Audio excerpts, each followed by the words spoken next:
आदितीचं 2 दिवसांपूर्वी लग्न झालं होतं आणि ती तिच्या नवऱ्यासोबत थंड हवेच्या ठिकाणी हनीमूनसाठी आली होती. तिचा नवरा समीर.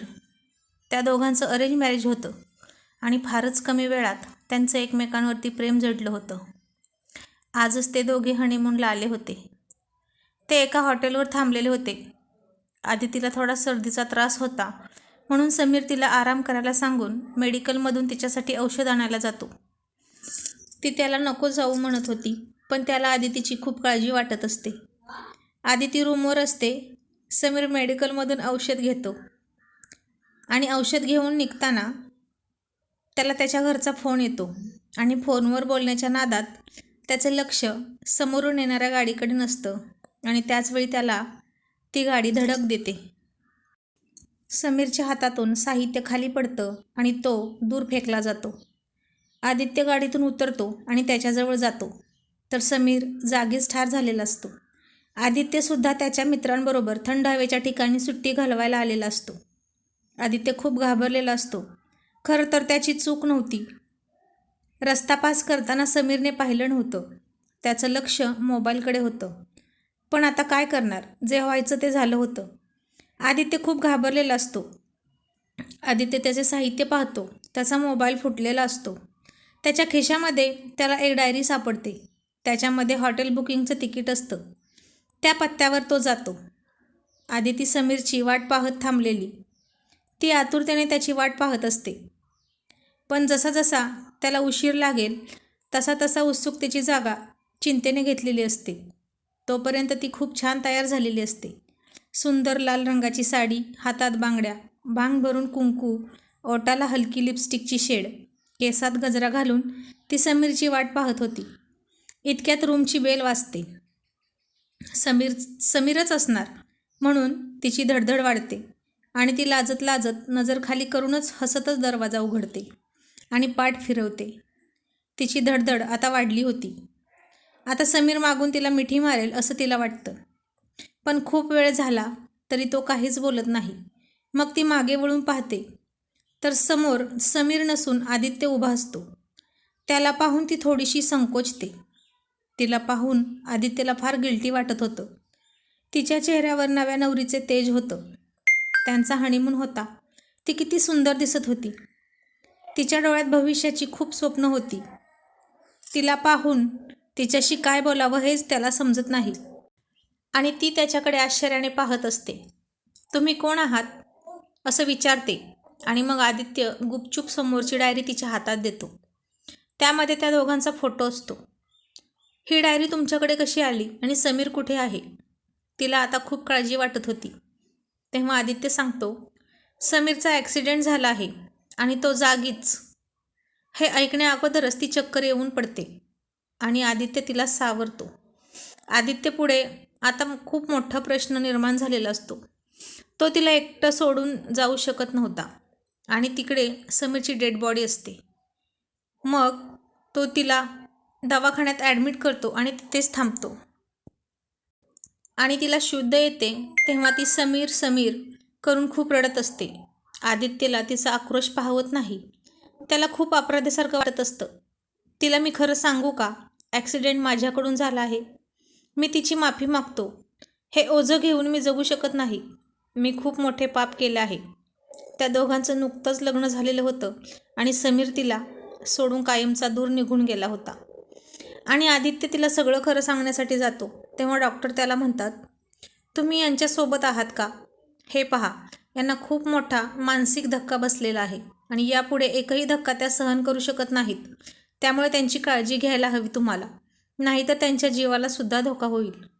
आदित्य काहीही बोलत नाही. त्याच्या डोळ्यातून फक्त अश्रू असतात. 2-3 दिवसांनी आदितीची तब्येत थोडीशी बरी झालेली असते, पण ती काहीच बोलत नाही. कायम शून्यात हरवलेली असायची. तिच्या डोळ्यासमोर समीरचा हसरा चेहरा दिसायचा. तिचं लग्न दिसायचं. त्या दोघांनी एकमेकांना दिलेली वचनं तिला आठवायची आणि तिला खूप त्रास व्हायचा. तिच्या डोळ्यातून आपोआप अश्रू गळायचे. मग आदित्य हळूच तिला तिच्या घराचा पत्ता विचारतो. तेव्हा योगायोगाने ते एकाच शहरातले असतात आणि मग तो तिला घेऊन तिच्या सासरी जातो. समीरच्या आईवडिलांना ही गोष्ट कळते तेव्हा त्यांनाही खूप दुःख होते. समीर त्यांचा एकुलता एक मुलगा असतो आणि तोही देवाने हिरावून घेतला म्हणून ते फार आक्रोश करत असतात. ज्या कोणी त्याचा ॲक्सिडेंट केला आहे त्याचं वाटोळं होईल, तो कधीही सुखात राहणार नाही असे त्याची आई शाप देत असते. आणि ते ऐकून आदित्यला आणखीनच अपराध्यासारखं वाटू लागतं. तो मनात म्हणतो, खरं आहे आई, मी त्याच लायकीचा आहे. मी एक हस्तखेळतं कुटुंब उद्ध्वस्त केलं आहे. आदिती आणि समीरचा संसार सुरू होण्या अगोदरच माझ्यामुळे तो उद्ध्वस्त झाला. देव मला कधीही माफ करणार नाही. या अपराधीपणाखाली मी आयुष्यभर आता असाच जगत राहणार आहे. आदितीला आणि तिच्या सासू सासऱ्यांना धीर देऊन तो खाली मान घालून बाहेर निघत असतो. इतक्यात त्याच्या कानावर शब्द येतात. अहो, एकुलता एक मुलगा आणि तो कमावत होता. आता हे म्हातारी आई वडील आणि त्याची तरुण विधवा बायको काय खातील, कुठे जातील, त्यांचं कसं होणार? आता त्यांचा आधारच तुटला आहे. आता तर आदित्यला फारच अपराधी वाटत असतं, कारण पैशाशिवाय या जगात काहीच चालत नसतं. आदितीसुद्धा शिकलेली असते, पण सध्या तिची मनस्थिती काहीही समजण्याच्या पलीकडे असते. ती फक्त स्तब्ध बसून असते. खात नाही, पित नाही, कोणाशी काही ती बोलत नसते. फक्त आदित्यचा फोटो छातीशी धरून रडत असते. ती जिवंत असूनही मेलेली असते. मग आदित्य त्याच्या आईवडिलांशी बोलून समीरच्या LIC पॉलिसी वगैरे, तो कुठे नोकरी करत होता याविषयी चौकशी करतो आणि पॉलिसीचे पैसे त्यांना मिळवून देण्यास मदत करतो. यासाठी आता आदिती पत्नी म्हणून तिच्या सह्या हव्या होत्या. त्यानिमित्ताने तो आदितीला LIC ऑफिसमध्ये घेऊन जाऊन चक्रा मारत असे. ते पैसे तो मिळवून देतो. आदिती आणि समीरचे आईवडील त्याचे खूप आभार मानत असतात. बाळा, तू कोणाचा कोण, पण आमची खूप मदत करत आहेस. देव तुझं भलं करो. पण या आशीर्वादाचे शब्द ऐकूनसुद्धा त्याला आनंद होत नसतो, कारण तो त्यांचा खरा अपराधी असतो. आता समीरचे आईवडील आदित्यला मुलासमान मानू लागतात आणि तोही त्यांच्या घरात खूप रुळलेला असतो. ते म्हणतात, आदिती खूप चांगली मुलगी आहे. तिला असं सतत रडत आम्हाला पाहवत नाही. तू तिला या दुःखातून बाहेर काढ. तिला बाहेर कुठेतरी थोडंसं घेऊन जा. आणि आदित्य हळूहळू आदितीला त्या दुःखातून बाहेर काढतो. समीरच्या मृत्यूनंतर आदिती माहेरी न जाता त्याच्या आईवडिलांचा सांभाळ करत तिथेच राहिलेली असते, कारण समीर नसताना त्याच्या आईवडिलांना सांभाळणं ही माझी जबाबदारी आहे असं ती म्हणत असते. दिवस कसा तरी जातो, पण रात्र मात्र तिला खायला उठत असते. सतत समीरची आठवण येत असते. त्याच्या आठवणीने ती रात्रभर अश्रू गाळायची आणि तारुण्यात नवऱ्याचा स्पर्शही न झालेली ती खूप तळमळायची. आदित्य तिला एका ठिकाणी जॉब लावून देण्यासाठी मदतसुद्धा करतो. आता ती जॉब करत असते. आदित्य दर 3-4 दिवसांनी त्यांच्या घरी येत असतो, पण त्याला असं नेहमी घरी पाहून तिचे शेजारी आता तिला टोमणे मारत असतात. नवरा जाऊन काही महिने नाही झाले तोपर्यंत दुसऱ्या मुलासोबत ही फिरायला सुद्धा लागली. हा मुलगा सारखा घरी येतो. मदतीच्या नावाखाली यांचं वेगळंच काहीतरी चाललेलं असतं. पण आदितीला आणि तिच्या सासू सासऱ्यांना आदित्यचा स्वभाव माहीत असतो. तो एक खूप चांगला माणूस असतो आणि त्यांच्यात मैत्री झालेली असते. त्यामुळे ती त्यांच्या बोलण्याकडे अजिबात लक्ष देत नाही. एक दिवशी आदित्य तिच्या घरी येतो. आदिती एकटीच घरात असते. खूप जोरदार वारं सुटलेलं असतं आणि मुसळधार पाऊस कोसळत असतो. तो खूप भिजलेला असतो. त्यावेळी तिचे सासू सासरे गावी गेले होते. अचानक आलेल्या पावसाने तिची तारांबळ उडाली होती. ती खिडक्या लावण्याचा प्रयत्न करत असते आणि त्यातच तिची साडी पूर्ण भिजलेली असते. आदित्यला भिजलेला पाहून ती त्याला टॉवेल देते आणि त्याला कपडे बदलण्यासाठी तिच्या बेडरूममध्ये पाठवते. आदित्य नेमका आदितीच्या आवडीच्या रंगाचा समीरचा शर्ट घालतो. ते पाहून तिला तिच्यासमोर समीर उभा आहे असं वाटतं. ती त्याच्याकडे बघून हसत होती. तिचे केस भिजलेले असतात आणि शरीरावरून पाणी ओघळत असतं. तिला पाहून आदित्यच्या काळजात सुद्धा भडका उडालेला असतो. दोघांच्याही प्रणय भावना आता जागृत होऊ लागतात. पण ती स्वतःला सावरत असते आणि अचानक जोरात वीज चमकते. घाबरून आदिती धावत आदित्यच्या मिठीत जाते. आदित्य तिला मिठीत घेतो. दोघेही एकमेकांना आवेगाने बिलगले होते. आदित्य तिच्या मानेवर गळ्यावर तिला किस करतो आणि ती शहारते. तीही त्याला गालावर किस करते. आता तिचा पदर खाली येतो. तिची छाती पाहून आदित्यचे डोळ्यात मादकपणा येतो. तो तिच्या सर्व शरीरावर स्पर्श करत होता. ती पेटून उठली होती. लग्न झाल्यापासून ज्या स्पर्शाला ती आसुसलेली होती तो स्पर्श आज तिला मिळत होता. आता आदित्यला तिचे गुलाबी ओठ दिसले.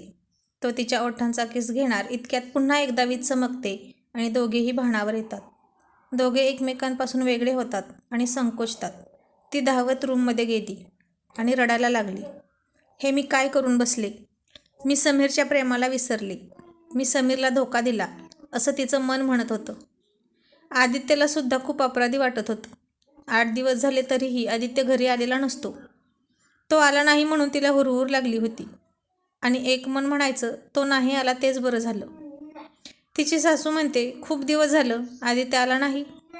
आम्ही गावी गेल्यावर तो आला होता का? तेव्हा तिला काय उत्तर द्यावं हे समजत नाही. तिला तो क्षण आठवतो. चेहरा पाडून म्हणते, हो आई, त्यानं मला सांगितलं होतं की त्याला काही काम आहे. तो नाही आला, पण त्याचा फोन आला होता. खूप चांगला आहे ना आदित्य? ना नात्याचा न गोत्याचा, तरी किती करतो आपल्यासाठी. देव करो आणि असा मुलगा सगळ्यांना देऊ. आदितीला सुद्धा आदित्य आवडायला लागला होता. आता तिला राहून राहून तो प्रसंग आठवत असतो. तिला त्याची स्वप्न पडत होती. ती खूप आनंदात राहायला लागली. आयुष्यात नवीन चैतन्य आल्यासारखे तिला वाटू लागले. ती आदित्यवर प्रेम करायला लागली. तिच्या सासू सासऱ्यांना सुद्धा खूप बरं वाटायला लागलं. आदित्यमुळे तिच्या चेहऱ्यावर हसू होतं. म्हणून आता ते आदितीच्या दुसऱ्या लग्नाचा विचार करू लागले. ते म्हणतात, आम्ही आता किती दिवस जगणार आहोत. आम्हाला वाटतं की तू आदित्यशी लग्न करावं. पण आदित्यच्या मनात काय आहे हे तिला माहीत नव्हतं. त्यामुळे ती तिच्या भावनांना आवर घालत होती. आदित्यची अवस्थासुद्धा तशीच होती. त्याचंही आदितीवर प्रेम होतं, पण तिचं समीरवर खूप प्रेम होतं. तिला काय वाटेल माझ्याबद्दल? मी गैरफायदा घेतोय असं तर वाटणार नाही ना? त्याला आदितीला पाहिलं तो क्षण आठवत असतो. तिने त्याला मिठी मारली तो क्षण आठवत असतो. तो तिच्याशी लग्न करायलाही तयार होता. पण त्याला एकच खंत होती की त्याच्यामुळे ती विधवा झाली होती. हे जेव्हा तिला कळेल तेव्हा ती माझा स्वीकार करेल का? आता 15 दिवस झाले पण आदित्य आला नव्हता. ती त्याच्या आठवणीने बेचैन होते आणि मग ती त्याला फोन करण्यासाठी उचलते. काय विचार करत असेल आदित्य माझ्याबद्दल? माझं खूप चुकलं. मी तसं त्याला मिठी मारायला नको होती. तो माझ्यावर रागावला असेल म्हणूनच तो इतके दिवस आला नाही. असा विचार ती करत असते. इतक्यात आदित्यचा तिला फोन येतो. ती लगेचच फोन घेते. आदिती, मला तुला भेटायचं आहे, काहीतरी सांगायचं आहे. ती म्हणती, हो, मला सुद्धा तुला भेटायचं आहे. दोघेही एका मंदिरात भेटायचं ठरवतात. आदित्यचा चेहरा उदास असतो तर आदितीच्या चेहऱ्यावर हसू आणि लाज अशा संमिश्र भावना असतात. आधी आदिती बोलते, आदित्य, माझं तुझ्यावर प्रेम आहे. मला तू खूप आवडतोस आणि माझ्या घरच्यांची सुद्धा याला परवानगी आहे. तरीही आदित्यचा चेहरा उदासच असतो. आदित्य, तुला हे ऐकून आनंद नाही झाला का? तुझं प्रेम नाही का? तो म्हणतो, आदिती, माझं सुद्धा तुझ्यावर प्रेम आहे. मलाही तुझ्याशी लग्न करायचं आहे. तिला खूप आनंद होतो. पण आदित्य पुढे म्हणतो, त्याआधी मला तुला काहीतरी सांगायचं आहे. माझ्या हातून चुकून झालेल्या गुन्ह्याची तुला कबुली द्यायची आहे. आदितीला काहीच समजत नसतं की तो कशाबद्दल बोलत आहे. हे तू काय बोलत आहेस? गुन्हा, कबुली? आदिती, हे मी आज नाही बोललो तर मी सुखाने जगू शकणार नाही. आयुष्यभर हे ओझं आणि ही सल मला खात राहील की मी तुझ्याशी खोटं बोललो. हे ऐकून तुझा निर्णय काय असेल ते मला माहीत नाही, पण मला हे तुला सांगावं लागेल. यानंतर तू मला कदाचित नकारही देशील. आदितीचा चेहरा आता गंभीर झालेला असतो आणि आदित्य डोळे घट्ट बंद करून तिला म्हणतो, आदिती, समीरचा ॲक्सिडेंट माझ्या गाडीने झाला होता आणि गाडी मी चालवत होतो. आणि आदित्य तिला सगळा प्रसंग सांगतो आणि हे ऐकून तिच्या पायाखालची जमीनच सरकते. तिच्या डोळ्यातून पुन्हा अश्रू वाहू लागतात. त्या सर्व वेदना पुन्हा जागृत होतात आणि ती त्याला म्हणते, तू माझ्या समीरला मारलं आणि मी तुझ्यावर प्रेम करत होते. किती मूर्ख होते मी. ज्याने माझा नवरा माझ्यापासून हिरावून घेतला त्यालाच मी माझा नवरा बनवत होते. ज्यानं माझं आयुष्य उद्ध्वस्त केलं त्याला मी माझं आयुष्य बनवत होते. तू खुनी आहेस अशी म्हणून ती घरी निघून जाते. आदित्यला खूप वाईट वाटत असतं. आदितीला आता त्याचा खूप तिरस्कार वाटत असतो. ती त्याचं नावही काढत नसते. पुन्हा ती उदास राहू लागते. तिचे सासू सासरे तिला याबद्दल विचारतात तेव्हा ती त्यांना सर्व हकीकत सांगते आणि मग ते तिला समजावतात. हे बघ बाळा, आदित्य खरंच चांगला मुलगा आहे म्हणून त्याने तुला सर्व खरं सांगितलं. तो जर प्रामाणिक नसता तर त्यानं आतापर्यंत आपल्याला इतकी मदत केली नसती. त्याच्या हातून ही चुकून झालेली घटना होती. खरंच समीर त्यावेळी आमच्याशीच फोनवर बोलत होता. म्हणजे त्याचंही गाडीकडे लक्ष नसणार. म्हणजे चूक समीरची सुद्धा होती. याचा आदित्यला एकट्याला दोष देता येणार नाही. तरीही तो आजपर्यंत आपली मदत करत आहे. असे कितीतरी लोक आहेत की जे ॲक्सिडेंट झाल्यावर तिथे थांबतही नाहीत, पण त्याने तसं केलं नाही. याचा अर्थ तो खूप चांगल्या मनाचा मुलगा आहे, प्रामाणिक आहे. समीर आपल्याला सोडून गेला हे आपल्या नशिबातच होतं. पण आता आदित्यसारखा मुलगा तू गमावू नकोस. विचार कर. त्याचा चांगुलपणा तूही पाहिला आहेस आणि म्हणूनच तो तुला आवडला आहे ना. त्याने कधीही तुझा गैरफायदा घ्यायचा प्रयत्न केला का? नाही ना. आणि मग आता आदितीच्या मनावरचं मळब दूर झालेलं असतं आणि ती पुन्हा आदित्यच्या घरी जाते. तिला पाहून तो तिची माफी मागत म्हणतो, मी तुझा गुन्हेगार आहे. तू मला हवी ती शिक्षा दे. पण मी तुझ्यावर मनापासून प्रेम करत आहे. तू देशील ती शिक्षा मी भोगायला तयार आहे. तो आता खूप रडत असतो आणि आदिती त्याला कडकडून मिठी मारून आय लव्ह यू म्हणते. तोही तिला घट्ट मिठी मारतो. दोघांचं लग्न होतं आणि ते सुखाने संसार करतात. तर मित्रांनो, कथा आवडली असेल तर एक लाईक करा, व्हिडिओ शेअर करा आणि चॅनलला आत्ताच सबस्क्राईब करा. धन्यवाद.